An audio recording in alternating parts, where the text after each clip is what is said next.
नाज़रीन अपोजिशन ने जहाँ पे उम्मीदें लगा रखी थी MQM से और पाकिस्तान मुस्लिम लीग काफ से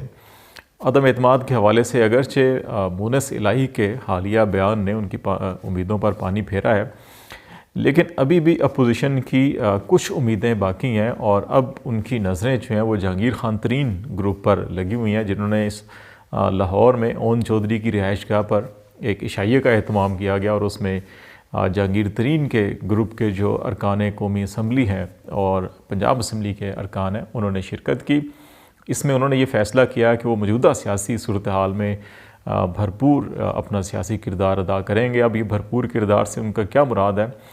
इस पे हम बातचीत करेंगे और ये कितना भरपूर हो सकता है और हुकूमत के लिए कितना ये ख़तरनाक साबित हो सकता है। एक तो इस पर हम आज बात करेंगे। दूसरा, पाकिस्तान पीपल्स पार्टी ने लॉन्ग मार्च का ऐलान किया है। PDM के प्लेटफॉर्म से अगरचे 23 मार्च का एक महंगाई मार्च का ऐलान किया होता है इस्लामाबाद में, वो 23 मार्च जो कौमी दिन होता है, यूं पाकिस्तान की कौमी परेड भी होती है, तमाम मुसल्लह फ़ौज की इस्लामाबाद में ही होती है, उसी रोज़ उन्होंने इस्लामाबाद में लॉन्ग मार्च और महंगाई मार्च का ऐलान किया है। लेकिन पीपल्स पार्टी ने उससे एक माह पहले जो है अपने लॉन्ग मार्च का ऐलान कर दिया और ये लॉन्ग मार्च जो है इसका शेड्यूल भी जारी किया गया। 27 मार्च को कराची से शुरू होगा और 6 मार्च को इस्लामाबाद पहुंचेगा और फिर 6 मार्च के बाद क्या होगा ये अभी किसी को नहीं मालूम। इस पर हम बातचीत करेंगे कि ये लॉन्ग मार्च जो है वो कितना इफ़ेक्टिव है और इस लॉन्ग मार्च का तरीके अदम एतमाद के साथ क्या ताल्लुक़ है और ये कितना कारगर साबित हो सकता है, इस हवाले से भी। और फिर लिया में मौलाना फजलुर रहमान साहब का जो ख़िताब था उसमें वो जोश व खरोश नज़र नहीं आया जो उससे पहले उनके ख़िताब में होता था, और वहाँ पर भी उन्होंने अदम एतमाद की बात भी की। उन्होंने कहा कि हुकूमत के जाने का वक्त हो चुका, अब उनके आने का वक्त शुरू हुआ है और अब वो जो है कि अपनी कार्रवाई करेंगे और तमाम अपोजिशन जमातें जो हैं वो अदम एतमाद की तहरीक पर जो हैं मुत्तफ़िक़ हैं और वो लेकर आएंगे और हुकूमत को घर भेजेंगे, लेकिन कैसे भेजेंगे ये अभी शायद उनको भी नहीं मालूम। तो ये 2-3 बड़े अहम मौज़ूआत हैं सियासी एतबार से, इन पर हम आज बातचीत करेंगे। सबसे पहला मामला जो है वो ये देखना होगा कि जहांगीर खान तरीन का जो ग्रुप है वो एक बार फिर सरगर्म हुआ है और इसने काफ़ी अरसे खामोश रहने के बाद अपनी खामोशी तोड़ी है और लाहौर में ओन चौधरी के घर पे इशाइये की तकरीब हुई जिसमें ये लोग इकट्ठे हुए और फिर एक स्टेटमेंट भी जारी किया गया और ये कहा गया जी कि बड़ा सियासी भरपूर किरदार अदा करेंगे। ये वज़ाहत नहीं है, अगरचे बाज़ लोगों से जो गुफ्तगू हुई है उसमें उनका ये कहना है कि जो हुकूमत से बाज़ लोग पहले जो है कि उनको कुछ तहफ़्फ़ुज़ात थे, ख़दशात थे, अब वो नाराज़ हैं और इसमें इसहाक़ खाक़ानी साहब का ख़ास तौर पर ये ख्याल है कि उनका ये कहना है कि जी कि बाज़ लोगों की ये राय है कि पहले हम पंजाब असम्बली के अंदर अदम एतमाद को सपोर्ट करें और ये देखें, टेस्ट करें कि हमारे साथ जो लोग हैं वाकई वो प्रैक्टिकली कदम उठाने के लिए तैयार भी हैं या नहीं हैं, और अगर यहाँ पे कामयाबी होती है तो फिर नेशनल असम्बली की तरफ जाया जाए। बाज़ लोगों का ख्याल है कि नहीं, नेशनल असम्बली में अगर एतमाद होता है तो उसकी हमायत की जाए। लेकिन अभी तक वाज़े तौर के ऊपर जहांगीर खान तरीन की तरफ से जो स्टेटमेंट या जिसको कहा जाता है कि खुलकर बात की जाए कि अच्छा जी वो कहाँ पे खड़े हैं, वो अभी बात सामने नहीं आई। इसकी एक बड़ी वजह ये भी बताई जा रही है कि जहाँ पे PTI के अंदर ये ग्रुप है जिसके बारे में कहा जाता है जी 20 से 22 कोई अरकान असम्बली हैं जिनको जहांगीर खान तरीन की हमायत हासिल है और वो उनके कहने के ऊपर जो है कि वो किसी वक्त भी हुकूमत मुखालिफ वोट दे सकते हैं। तो दूसरी तरफ चौधरी निसार अली ख़ान जो है कुछ अरसे से वो भी काफ़ी एक्टिव हैं और उनके भी जो सियासी राब्ते हैं उन्होंने शुरू किए हुए हैं, सोशल मीडिया के ऊपर भी वो काफ़ी एक्टिव नज़र आ रहे हैं। और हाल ही में अदम एतमाद के हवाले से जो अपोजिशन ने फ़ैसले किए, ये बयानात जारी हुए, उनके ऊपर भी उनकी तरफ से बड़ा रद्द अमल आया और वो भी सारी जो अदम एतमाद की तहरीक है उसको कोई मुस्बत या कोई नतीजा आवर या मुस्बत अपोजिशन के हवाले से कोई नतीजा खेज़ नहीं समझते और उनका ख्याल है कि ये नाकामी से दो चार होगी। बहुत से लोगों का ये भी ख्याल है कि चौधरी निसार अली ख़ान के साथ पाकिस्तान मुस्लिम लीग नून का एक धड़ा है जो चौधरी निसार अली ख़ान के साथ है और वो नेशनल असम्बली में भी हैं वो लोग और सूबाई असम्बली में भी हैं। और अगर जहांगीर खान तरीन का ग्रुप जो है कि वो PTI में इमरान ख़ान के ख़िलाफ़ इस्तेमाल होता है तो जो निसार अली ख़ान जो है कि वो एक्टिव रोल प्ले करके वो गैप फिल कर सकते हैं जो जहांगीर खान तरीन पैदा कर सकते हैं। तो यही बात है कि भाई जहांगीर खान तरीन भी खुलकर सामने नहीं आ रहे, और जब तक कि उनको ये यकीन दहानी नहीं हो जाती कि नंबर पूरा है और अगर इनके लोग साथ देते हैं और हुकूमत ख़त्म हो सकती है, और अगर इनके लोग खुलकर हुकूमत मुखालिफ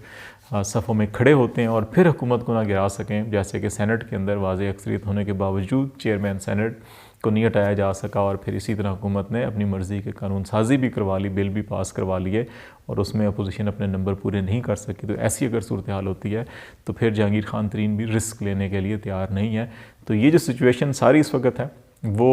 इफ़ एंड बट्स के साथ सारी की सारी मुंसलिक है, लेकिन जो मजमूई तौर के ऊपर जो सियासी हालात हैं, जो इलाकाई हालात हैं, उसके तनाजुर में बज़ाहिर यही नज़र आता है कि इस वक्त अपोजिशन ख़ुद जो है वो किसी एक नुक्ते पर इकट्ठी नहीं है और उनके अपने नंबर्स शायद पूरे नहीं हैं। इसीलिए वो कभी काफ लीग, कभी जो है कि वो MQM, और कभी जो है वो जहांगीर तरीन के ऊपर जो है कि उनके कंधों के ऊपर बंदूक रख के जो है कि वो निशाना लगाना चाहते हैं, लेकिन अभी कोई उन्हें कंधा फराहम नहीं कर रहा।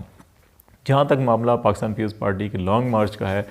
तो शेड्यूल जारी किया गया है। 27 फरवरी को मज़ार कायद से पीपल्स पार्टी का काफ़िला रवाना होगा और सखर से होता हुआ ये रहीम यार ख़ान पहुँचेगा, जहाँ पे 28 तारीख को इनका पड़ा हुआ है, और फिर उसके बाद ये मुल्तान आएंगे। मुल्तान इनका एक दिन का पड़ा हुआ है, जहाँ पे यूसुफ रज़ा गिलानी साहब इनकी मेज़बानी करेंगे, और फिर वहाँ से यकम को ये रवाना होंगे, और 2 तारीख को चीचा वतनी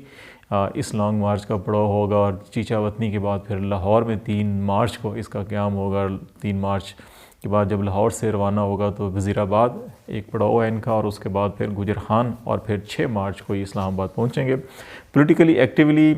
इसको देखा जाए तो पॉलिटिकली जो सरगर्मी तो काफ़ी हलचल होगी, देखी जाएगी। इसमें भी उस पार्टी की लीडरशिप आएगी। इनका कहना ये है कि हम लाखों का इज्तिमा होगा जो ये लॉन्ग मार्च जो चलेगा,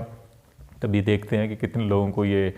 मोटिवेट कर सकते हैं, मुतहरिक कर सकते हैं और अपने साथ लेकर आ सकते हैं। लेकिन असल मामला ये है कि 6 मार्च को इस्लामाबाद पहुंचने के बाद फिर ये क्या करेंगे।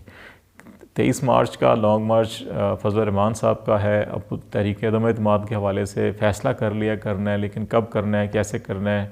क्या करना है, उस पर अभी तक कोई इत्तफ़ाक़ राय नहीं। तो इस किस्म की मेरा ख़्याल है कि ये सारी की सारी जो हलचल है, ये सारी की सारी इलेक्शन जो है उनकी तैयारी के सिलसिले में है। इसके अलावा बज़ाहिर नहीं लगता, क्योंकि फजल रहमान साहब की भी जो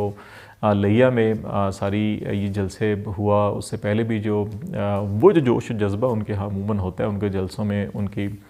खिताबात में, वो नज़र नहीं आ रहा। वो धीमा बुझा बुझा सा अंदाज़ है उनका, और कहीं भी ये नज़र नहीं आ रहा कि वो उस तरह से बड़े जोश जज्बे के साथ खुल के बात कर रहे हैं। यकीनी तौर के ऊपर उनको भी बहुत सारी चीज़ें नज़र आ रही हैं। शायद खाकान अब्बासी साहब ने एक बात कही जी कि जब तक जो है कि फ़ोन करने वालों के राब्ते में कायम है तो उस वक्त तक कुछ नहीं हो सकता। तो वो बेसिकली इस्टेब्लिशमेंट की तरफ इशारा कर रहे थे, और शायद उनकी जो उम्मीद है वो ये है कि इस्टेब्लिशमेंट इमरान ख़ान के कंधे से हाथ हटा ले, तो फिर अपोजिशन जो है कि वो इनको गिराने के लिए जो है कि वो इस पोजीशन में होगी। तो मेरा ख़्याल है कि सियासत में इस्टेब्लिशमेंट कि अगर ये सारी की सारी अपोजिशन की सियासत जो है वो सिलेक्टेड या प्राइम मिनिस्टर या इस्टेब्लिशमेंट के ख़िलाफ़ है कि वो हुकूमत साजी के अंदर उन्होंने किरदार अदा किया है, तो फिर अगर वो इस मौके ऊपर इस्टेब्लिशमेंट की मदद की कोई उम्मीद लगाएंगे तो उनकी सारी की सारी जो तहरीक है वो धड़ाम से करके जो है कि एकदम गिर जाएगी। मेरा ख़्याल है कि सियासी जमातों को जो हकीकी मसाइल है, महंगाई का मसला है, उसको लेकर जो है कि कोई कैंपेन बड़ी मुनज़्ज़म तरीके से चलानी चाहिए। लेकिन क्योंकि इनके ख़ुद अपने और बेशुमार मसाइल हैं, ये चाहते हैं कि ये हुकूमत में भी रहें, सियासत भी करें, हुकूमत को गिराएं भी ना, लेकिन तासुर ये देखें हम हुकूमत गिराने के लिए सरगर्म है, और ये हुकूमत के खिलाफ बयानबाजी भी करते रहें, और फिर हुकूमत से मराद के हवाले से जो सारे दरवाज़े हैं उनको भी इस्तेमाल करें। तो ऐसी सूरत हाल में कोई सियासत नहीं होती। अवामी सियासत जो है हमेशा अवाम के इशूज़ के ऊपर लेकर जो है कि बड़ी भरपूर कैंपेन चलानी पड़ती हैं, वो हमें नज़र नहीं आ रही। बयानबाजी जो है सोशल मीडिया के ऊपर बहुत ज़्यादा एक्टिव नज़र आ रही है अपोजिशन, लेकिन अमली तौर के ऊपर नज़र नहीं आ रही। यही वजह है कि कोई भी उनका अमली जो कदम है हुकूमत को अदम इस्तेहकाम का जो शिकार कर सकती हो, या हुकूमत को झंझोड़ सकती हो, या हुकूमत को मजबूर कर सकती हो कि वो अपने पॉलिसीज़ के अंदर तब्दीली करें, वैसा कोई इनका कदम नज़र नहीं आ रहा। और मेरा ख़्याल है कि ये इनकी सबसे बड़ी नाकामी है कि 4 सालों के अंदर जो है कि अभी तक ये हुकूमत को टफ़ टाइम नहीं दे सके। तो अब जो है अगला इलेक्शन का साल होगा और इलेक्शन होंगे तो मालूम नहीं कि उसमें ये किस अंदाज़ में जो है हुकूमत का या PTI का मुकाबला कर सकेंगे।